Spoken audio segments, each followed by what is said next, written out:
pineapple here. Hi, I'm Alvin Cailan, chef owner of The Usual here in New York City, creator of Egg Slut in Los Angeles, Las Vegas, London, Beirut, Kuwait. Embrace what makes you unique. Know what it is that you personally offer. I need to know more. I need to learn more. It's a growing thing. If you know more, then it's great. You know, it's your advantage. Don't ever have anybody telling you who to be, how to become, what to do. I believe that when your intentions are really pure, all the more that the universe conspires to help you fulfill your dreams. The best way to learn about culture is through food. Once you unlock the flavors of the Philippines, arts, music comes after.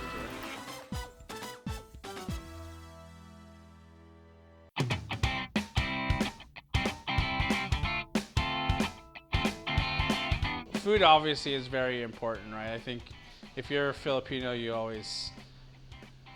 food is like where your heart is, where your home is, where your family is.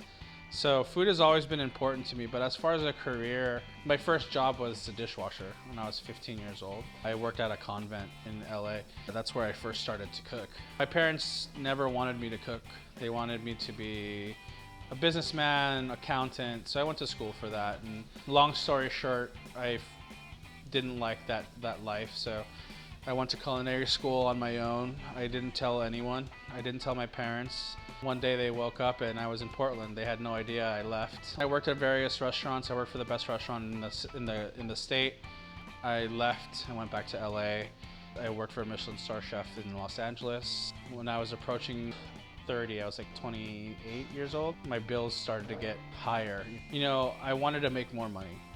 And so I was making so much money for the white man, you know, like helping them open their restaurants, being the one working the most. And I said, why don't I do this for myself? So the very little money that I had, I invested into a food truck. And I opened Egg Slut, ultimately in 2011, and the rest is history.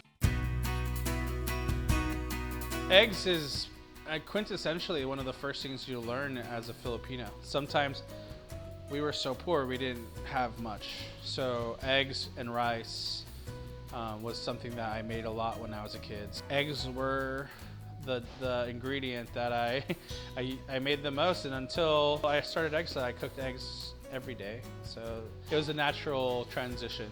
Now, in the last 8 years, my life is taking me to, like, I've done everything with eggs. I think New York was always the dream. You know, when I was growing up in the culinary world, New York was the center of the gastronomic universe. All the major chefs were here. In Los Angeles, I made an amazing restaurant, and I didn't want to take it away from there. I'm in LA, I'm known for Egg Slut, and that's the restaurant that I made. And everything that I would do after that would always be overshadowed by that. But I'm a classically trained chef or cook, and I wanted to expand my repertoire, Filipino food. Right now, we're at The Usual. This is an American comfort restaurant, but with flavors, it's influenced by children of immigrants. So not just Filipino flavors. We have a line cook from Senegal, from, you know, various parts of South America and Asia. So those flavors in 2019 are what flavor American food. So this restaurant accentuates that. It's an art, it's a passion, it's a craft, and ultimately, that's what brought me here to New York. So I love New York.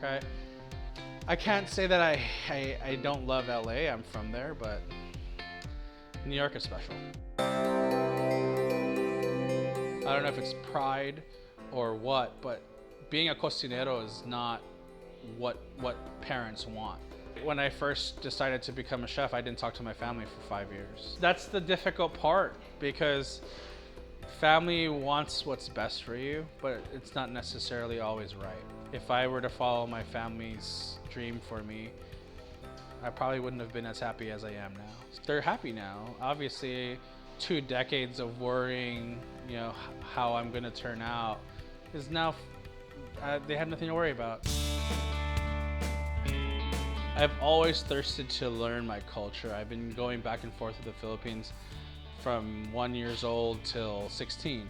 But then when I started working, I didn't go to the Philippines for another 16 years. So cooking Filipino food was the only way I cultivated my culture. I'm not trying to make different food. I'm making Filipino food with a slight twist of American in it because that's who I am. But I'm not straying away. It's kare-kare still looks like kare-kare, and liempo still looks like liempo. The best way to learn about culture is through food, and then once you unlock the flavors of the Philippines through food, then art, music, theater, all that stuff comes after. Hey,